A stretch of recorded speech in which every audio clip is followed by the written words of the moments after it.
할렐루야. 오늘 부활절 복된 주일에 오늘 3부 예배 함께 나오셔서 예배 드리시는 우리 성의 온 가족들 위해 풍성한 하나님의 은혜가 함께 하실 줄로 믿습니다. 우리 글로리아 찬양대 오늘 찬양 너무 은혜스러웠습니다. 감사합니다. 우리 한번 옆 사람과 한번 인사하시겠는데요. 예수님 부활하셨습니다. 라고 인사하겠습니다. 한 번 더 하시겠습니다. 부활하신 예수님이 함께 하십니다.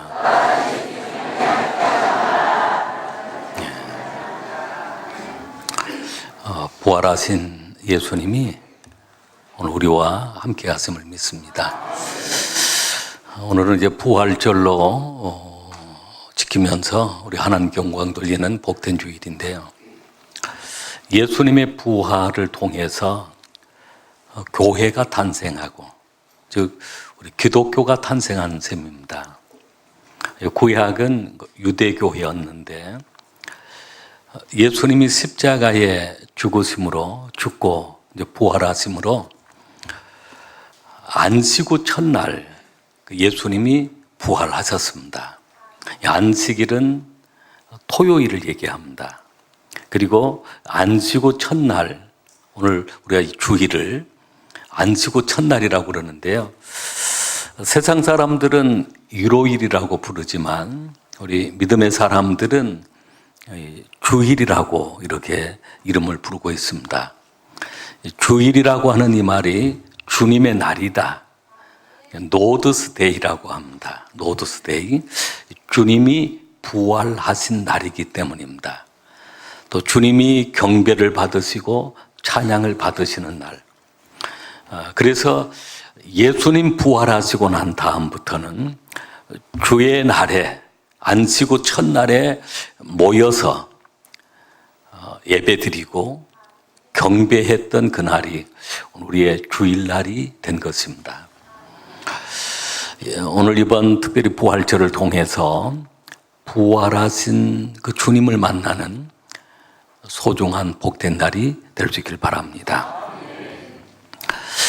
예수님께서 성경대로 죽으셨다. 또 성경대로 부활하셨다. 이것을 복음이라고 합니다. 우리가 복음을 들었고 이 복음을 통해서, 이 복음, 기쁜 소식을 통해서 오늘 우리는 구원받게 된 것입니다. 로마서 10장 9절에 보면 내가 만일 내 입으로 예수를 주라고 시인하고 하나님이 그를 죽은 자 가운데서 다시 살리신 것을 내 마음에 믿으면 구원을 받으리라 라고 했습니다. 우리의 구원이 예수님이 나를 위하여 죽으셨다. 그리고 그 예수님을 하나님이 살리셨다는 것을 우리가 믿을 때 오늘 우리는 구원받은 하나님의 자녀가 되어지는 것입니다. 예수님이 죽으셨다 부활하셨던 것을 우리가 믿을 때 그 예수님을 나의 주, 나의 하나님으로 고백하게 되어집니다. 우리 한번 따라하겠습니다. 예수님은 나의 주이십니다. 나의 하나님이십니다. 나를 위하여 죽으시고 나를 위하여 부활하셨습니다. 할렐루야. 이사야 53장 5절 말씀처럼 그가 찔림은 우리의 허물 때문이요 그가 상함은 우리의 죄악 때문이라. 그가 징계를 받음으로 우리가 평화를 누리고 그가 채찍에 맞음으로 우리는 나음을 받았도다라고 했습니다. 바로 예수님의 그 죽으심을 그렇게 표현합니다. 사람은 누구나 다 허물이 있지만 예수님이 나를 위하여 찔림을 당하심으로 우리의 모든 허물을 하나님이 가리워 주시고 예수님이 나를 위하여 그 상함을 받으시고 죽기까지 하셨는데 바로 우리의 죄악 때문이다. 우리 모든 죄악을 다 용서해 주시려고 주님이 상함을 받으시고 하나님 앞에 징계를 받으시는 그 징계도 오늘 그 예수님이 받으신 우리를 대속의 제물이 되어 주신 징계를 받으심으로 우리는 하나님과 우리가 화목하게 된 것입니다. 그가 채찍에 맞음으로 오늘 우리에게 나음을 주셨는데 우리 영혼을 치료하시고 우리 연약한 육체까지도 부활하신 주님이 친히 채찍에 맞으심으로 우리를 치료해 주심을 믿습니다. 오늘 우리가 봉독한 말씀, 우리가 3절 4절 말씀을 우리 한번 같이 읽겠습니다. 내가 받은 것을 먼저 너에게 전하였노니 이는 성경대로 그리스도께서 우리 죄를 위하여 죽으시고 장사 지낸 바 되셨다가 성경대로 사흘 만에 다시 살아나사. 아멘. 성경대로 우리 죄를 위하여 죽으시고 성경대로 사흘 만에 다시 살아나신 것입니다. 예수님의 부활은 역사적인 사건, 확실한 역사적인 사건입니다. 그래서 칼바르트는 그런 얘기를 했습니다. 부활절 설교는 길게 할 필요가 없다. 왜냐하면 역사적인 사실이기 때문에 성경대로 죽으시고 성경대로 살아나셨기 때문입니다. 그래서 오늘 설교를 짧게 하려고 합니다. 예수님, 부활하신 예수님을 만났던 많은 사람들이 있는데요. 오늘 그 사람들을 우리가 소개해 드리려고 합니다. 오늘 우리가 봉독한 본문의 말씀에 나와 있지 않고 요한복음 20장에 나와 있는 막달라 마리아, 예수님 부활하셨을 때 그 부활의 예수님을 가장 처음 만난 사람은 제자들도 아니고 또 남자들도 아니고 그 막달라 마리아가 예수님을 가장 처음 만났습니다. 첫 번째로 우리가 막달라 마리아에 대한 말씀을 잠깐 나누려고 그러는데요. 이 막달라 마리아는 갈릴리 사람이었습니다. 막달라라고 하는 그 동네가 있었는데 그 동네 출신입니다. 보통은 우리 여자분들 뭐 전주댁, 뭐 부산댁, 벌교댁 뭐 그렇게 이름 붙이잖아요. 예, 보통은 이제 그 마을 출신이다, 그 지역 출신이다라고 해서 그렇게 이름을 붙이는 것처럼 마리아라고 그 이름하는 여자들이 예수님 주변에 많이 있었습니다. 예수님의 어머니가 마리아였고 예수님의 그 제자들의 어머니들도 또 마리아가 있었고 여러 명의 그 마리아 동일 이름이 있어서 여기에 그 막달라 마리아는 그 지역의 그 막달라 출신 마리아다라고 하는 그 이름의 뜻입니다. 왜 그 동네 이름을 막달라라고 했을까? 그 뭐 사람들이 찾아와서 막달라라고 하는 그 동네는 그래서 막달라라고 했네. 어쨌든 이름이 좀 외우기가 쉽습니다. 막달라 마리아. 오늘 3부 예배 마치고 우리 식사하실 때 주방에 가면 맛있는 거 많이 있을 겁니다. 어떻게 해야 될까요? 막달라라고 하면 주방에 봉사하신 분들이 막 주실 것 같습니다. 이 막달라 마리아는 본래 귀신 들렸던 사람이었습니다. 귀신도 한 마리가 아니라 7 귀신이 들려서 그 삶이 완전히 망가져 있는 삶. 그런 그 여러 마리 귀신이 들려 있으니 정상적으로 삶을 살 수가 없었던 사람입니다. 그런데 이 막달라 마리아가 예수님이 복음을 전하시러 다니실 때 수많은 병든 자를 치료하시고 귀신을 쫓아내실 때 이 막달라 마리아도 예수님을 통하여 치료를 받았습니다. 예수님 만나고 귀신이 떠나가고 삶의 평화가 찾아오고 저는 사람답게 살아가는 여인이 되었습니다. 이런 막달라 마리아는 그 예수님의 은혜가 너무 감사해요. 늘 예수님 곁에서 예수님을 섬기고 다른 여자들과 함께 예수님과 다른 제자를 섬겼던 사람, 막달라 마리아였던 것입니다. 그래서 막달라 마리아가 아주 여러 번 성경에 등장하게 되어집니다. 이런 은혜를 경험했기 때문에 이 막달라 마리아가 마지막 예수님이 십자가를 지실 때에도 그 십자가 아래서 울고 있었던 그 여인이 막달라 마리아였습니다. 예수님 십자가에 죽으시고 아리마대 요셉이라고 하는 그 사람의 무덤의 장사가 되었는데 안식 후 첫날 주일 새벽입니다. 그 무덤을 향하여 달려갔던 사람들이 있습니다.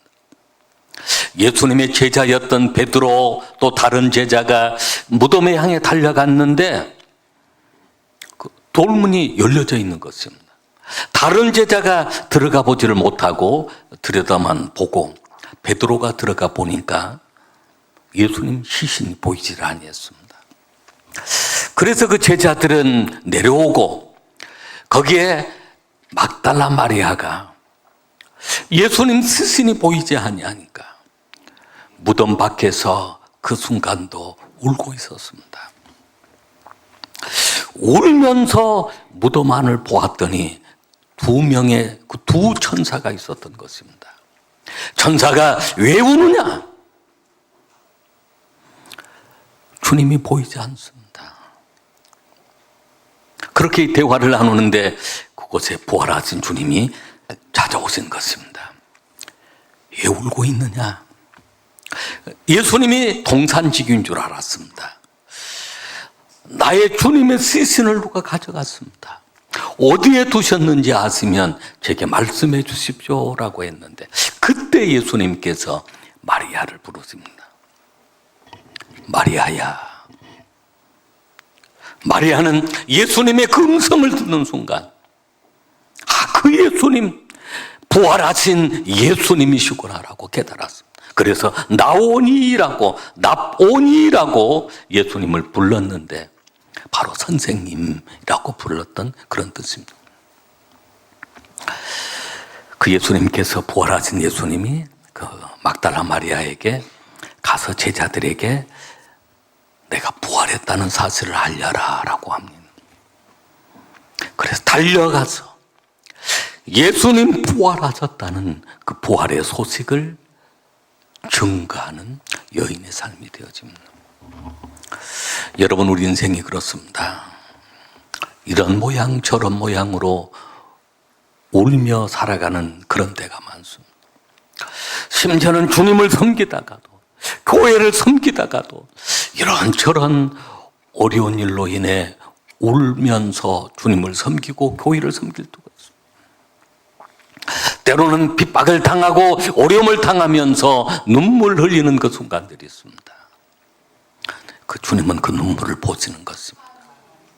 가장 부활하신 예수님께서 가장 먼저 만나주신 사람, 그렇게 울면서 주님을 따르고 주님을 섬겼던 바로 그 여인이었던 것입니다.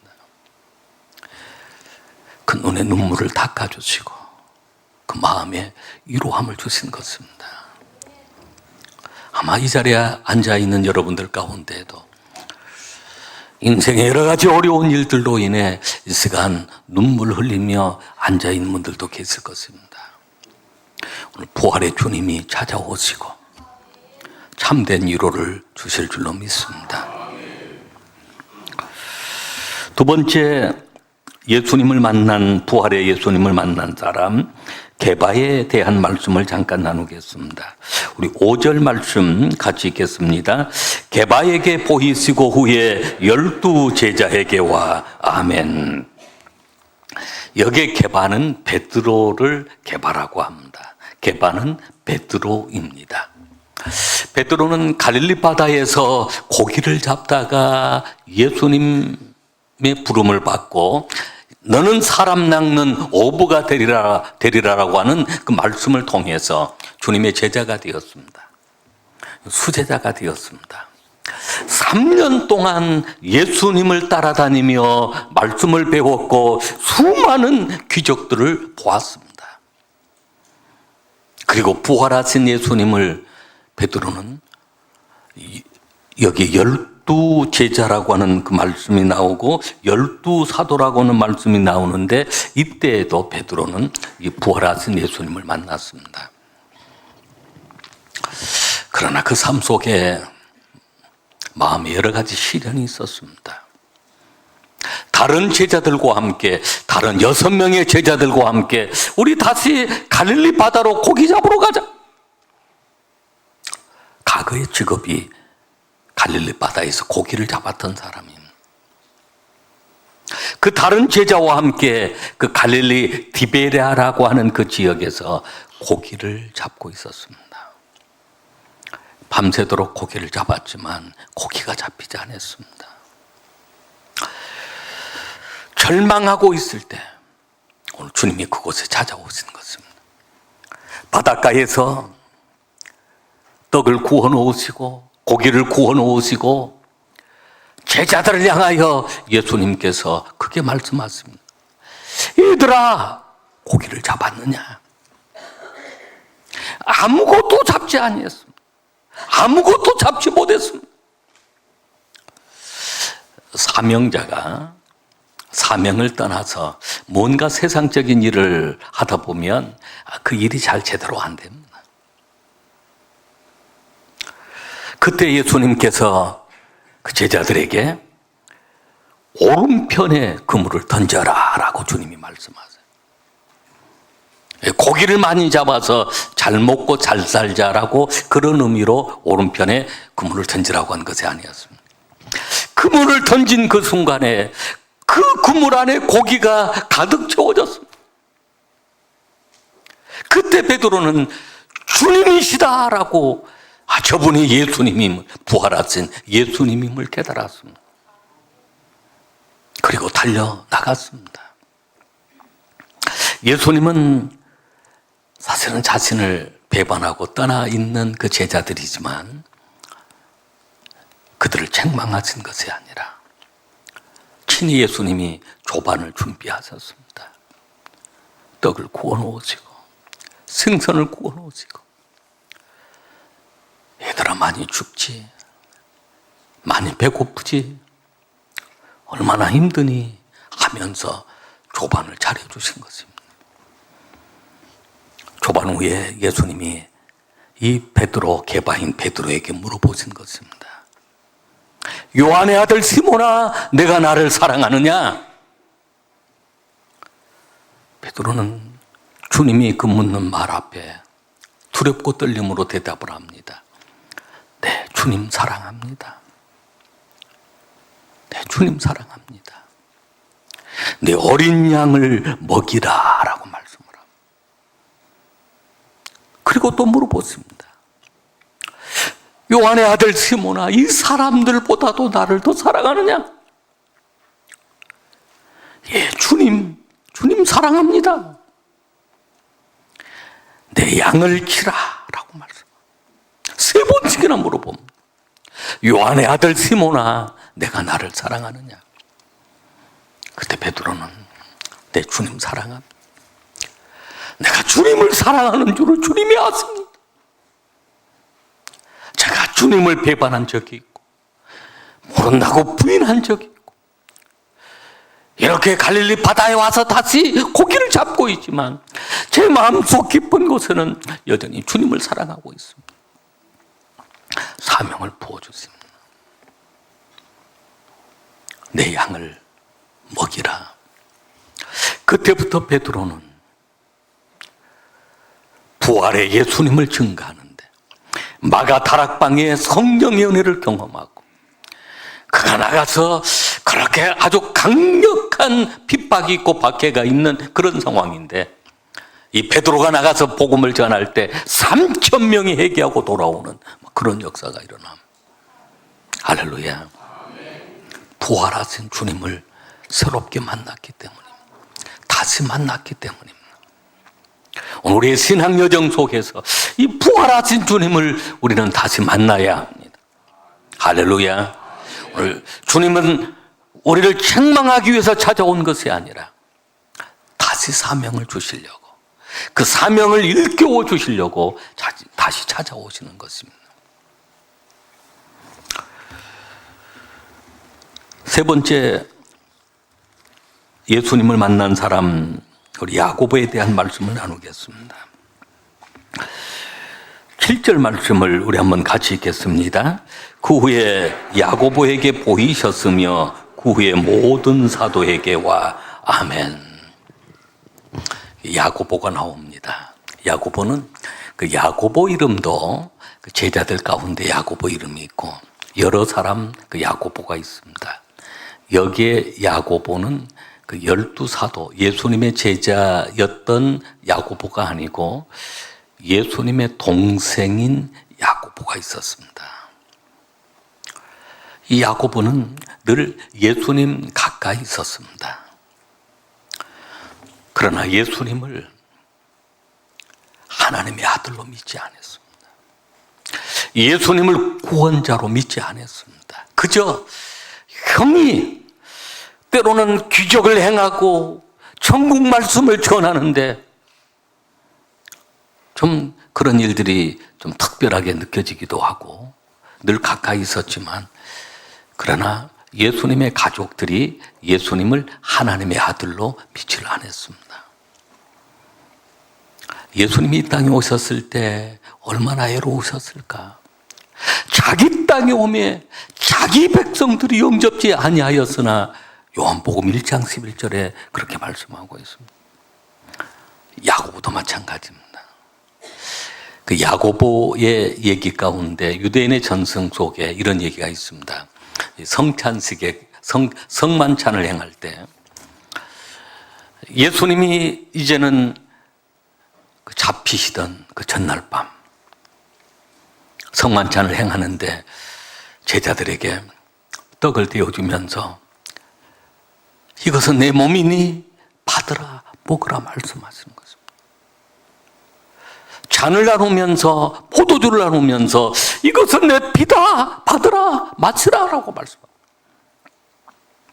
그러면서 나는 십자가에 죽을 것을 예고하시고 또 부활하실 것을 예고합니다. 그 광경을 그 야고보는 경험하면서 왜 예수님이 죽으셔야 되나, 왜 우리 형님이 죽으셔야 되는지 이해가 되지 않은 것입니다. 그래서 그 성찬잔을 받았다가 그 자리에 그냥 던지듯이 놓아버리고 밖으로 나가버린 것입니다. 그때까지도 예수님이 나의 구세주라고 하나님의 아들이라고 야고보는 믿지 않은 사람이었습니다. 여러분, 우리가 신앙생활을 하다가 가까운 분들이 믿지 않을 때 참 안타까운 때가 많습니다. 목회를 하는데 목사님이 부모님이 신앙생활을 하지 않으면, 자녀들이 신앙생활을 하지 않으면, 형제간들이 신앙생활을 하지 않으면 사실은 굉장히 힘이 없습니다. 애롭습니다. 주변에서 물어보시는 분들도 있어요. 아버님 신앙생활 잘하시는 거예요? 부모님 신앙생활 잘하시는 거예요? 그게 걸림돌이 되는 그런 경우도 있습니다. 야고보를 보면서 또 다른 위로를 받게 되어집니다. 사실은 그런 주변에서 부모님이나 형제간들이 목회자를 위해서 기도해주고 또 기도의 후원자가 되어질 때 큰 힘이 되어지는데, 믿지 않는 그런 가족들이 있으면 굉장히 전도하는 현장에서도 좀 자신감이 없어지기도 하고 그런 마음에 그런 아픔이 있을 수가 있습니다. 그래서 예수님이 가족들마저도 이렇게 믿지 않았을 때 얼마나 좀 외로우셨을까 그런 생각이 듭니다. 그런데 야고보는 바로 예수님이 십자가에 지기 바로 전, 그때까지도 믿지 아니했다가 부활하신 주님이 야고보에게 찾아오신 것입니다. 그 후에 야고보에게 보이셨으며, 오늘 말씀. 야고보는 주님이 찾아오셨을 때 주님 앞에 그런 고백을, 주님 앞에 엎드려서, 무릎을 꿇고 엎드려서, 나의 주님, 개만도 못한 나를 왜 이렇게 사랑하십니까? 라고 하며 통곡을 했다는 것입니다. 그때부터 그 예수님을 주라고 고백하고 자신을 종이라고 고백합니다.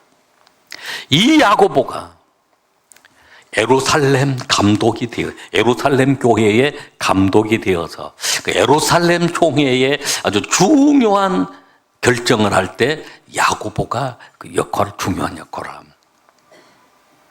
그리고 이 야고보는 야고보서를 기록한, 하나님의 말씀을 기록한 아주 귀중한 역할을 감당한 것입니다.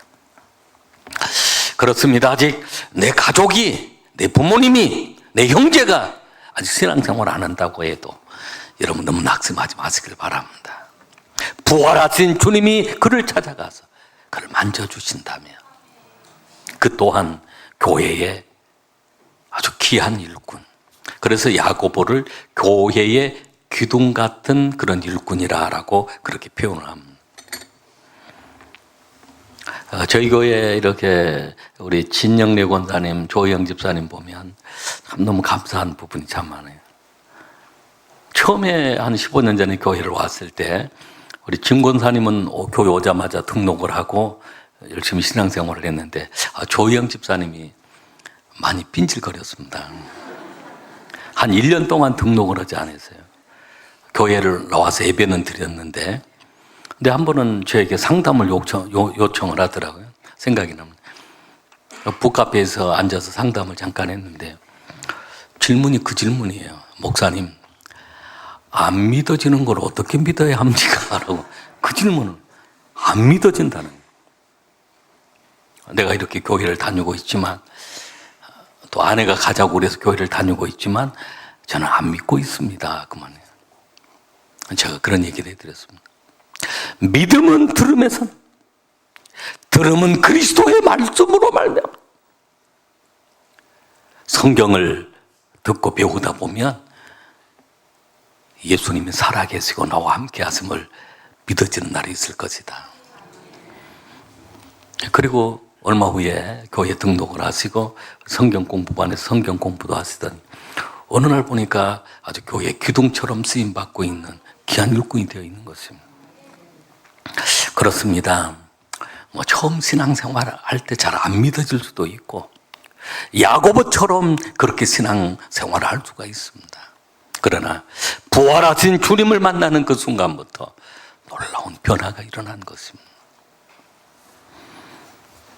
우리 한 사람 더 이렇게 보면 7절에, 우리 7절 한 번 더 말씀 읽겠습니다. 그 후에 야고보에게 보이셨으며 그 후에 모든 사도에게와, 모든 사도에게와라고 할 때 여기에 나와 있는 사람, 이미 도마라고 하는 사람이 포함되어 있습니다. 앞에 12제자 하면 거기에는 가룟 유다, 도마가 빠져 있고, 여기 모든 사도에게와라고 할 때 예수님을 팔았던 가룟 유다는 빠져 있지만 도마가 그곳에 함께 있습니다. 이 말씀이 요한복음 21장에 보면 상세하게 나와 있습니다. 처음 이 도마가 예수님 부활하신 주님이 제자들에게 찾아왔을 때 그 자리에 없었습니다. 근데 제자들이 우리가 부활하신 주님을 만났다. 그 손에 못자국을 보았고 그 발에 못자국을 보았노라. 근데 도마가 그런 얘기를 합니다. 아니, 나 못 믿어. 좀 도마는 의심이 많았던 도마. 그래, 의심하는 도마. 안 믿어져, 못 믿어. 내가 직접 예수님의 그 손에 내 손가락으로 한번 찔러보면 예수님의 그 허리에 그 창자국에 내 손으로 만져본다면 내가 그때는 믿을 것 같아. 그런데 그전에는 못 믿어. 이때 예수님이 찾아오셨습니다. 들어오자마자 도마에게 그 말씀을 하시는 거예요. 도마야, 내 손에 이 못자국에 내 손가락을 넣어보아. 내 허리 창자국에 내 손을 넣어 보아라. 도마는 깜짝 놀랐어. 그 앞에 엎드려서 나의 주 나의 하나님이 있습니다라고 고백을 합니다. 주님은 그런 말씀을 하십니다. 도마야, 내가 본고로 믿느냐? 보지 않고 믿는 자들은 더 복되도다 라고 말씀을 하십니다. 도마는 이렇게 부활하신 주님, 내가 만져보지 않고는 믿지 못하겠다고 했더니 도마이지만 부활하신 예수님을 만나고 도마는 선교사로 나갑니다. 인도 선교를 하는데 그 인도를 제가 몇 년 전에 한번 선교를 갔었을 때 어느 지역은 가서 보니까 한 지역이 100% 다 예수님을 믿는 그런 마을도 있었습니다. 그래서 그 신학생들 이렇게 가르치고 교육하는데 그 예배를 드리고 성경을 이제 배우도록만 하지 전도를 가르칠 필요가 없어요. 왜냐하면 그 마을은 100% 다 믿고 있으니까. 그런 마을도 보았습니다. 그리고 그 남부 지역에 보니까 기독교 인구가 20% 30% 되어 있는 그런 지역들이 많습니다. 그 지역에 이 토마스 기념교회라고 하는 교회, 도마가 토마스라고 해요. 토마스 기념교회가 있습니다. 도마는 그 인도에 가서 그 많은 박해 속에서도 복음을 전하다가 순교를 당하게 되어지는데 그 인도의 선교에 아주 큰 역할을 감당하는 그런 도마, 주님의 제자였던 그 도마였던 것입니다. 여기 한 사람도 소개하고 있는 사람 7절에 보면 그 후에 8절에 보면 맨 나중에 만삭되지 못하여 난 자 같은 내게도 보이셨는 사도 바울을 얘기합니다. 교회를 그렇게 핍박했던 사람, 아예 잔해한 사람, 스데반이 순교할 때 그걸 감독했던 사람입니다. 그런 사울 다메섹에 가서 또 다른 성도들을 감옥에 가두려고 가고 있는 중에 부활하신 주님이 나타나신 것입니다. 사울아, 사울아, 어찌하여 나를 핍박하느냐? 주여, 니시오니까 나는 내가 핍박하는 예수다라고 부활하신 주님이 말씀하십니다. 그 순간 바울은 꼬꾸라지고 맙니다. 그리고 변화가 되어집니다. 그렇게 교회를 핍박했던 사울이었지만 그 이름이 바울로 바뀌게 되어지고 전 세계의 선교를 위하여 귀하게 쓰임받는 바울 사도, 신약의 많은 성경이 바울에 의해서 기록되기도 한 것입니다.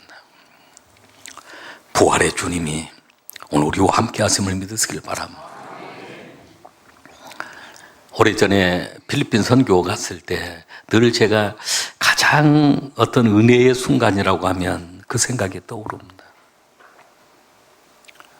한 그 방문 교회였는데 그 교회를 이렇게 들어가는 곳에 그 교회 옆에 그 원주민 그 아이들, 그 아프리카인처럼 그렇게 생겼어요, 아이들이. 원주민, 산속에 그 살아가는 원주민들이. 그런데 그 아이들이 우리를 반겨주려고 이제 기다리고 있는데 그 뒤에서 활짝 웃고 계시는 그 예수님의 그 모습이 보였습니다. 한 15년 지났지만 지금도 그 광경이 너무 선명합니다. 힘들고 지쳐 있는 그런 상황, 그 선교하는 현장에 아주 어렵게 그 선교지를 방문하고 있을 때 그 부활하신 주님이 제게 보여주셨는데 그것도 활짝 웃고 있는 그 모습이었습니다. 잊을 수가 없습니다. 나와 함께 하시구나. 나와 함께 하시구나. 여러분, 부활하신 주님이 여러분과 함께 하심을 믿으시길 바랍니다. 기도하시겠습니다.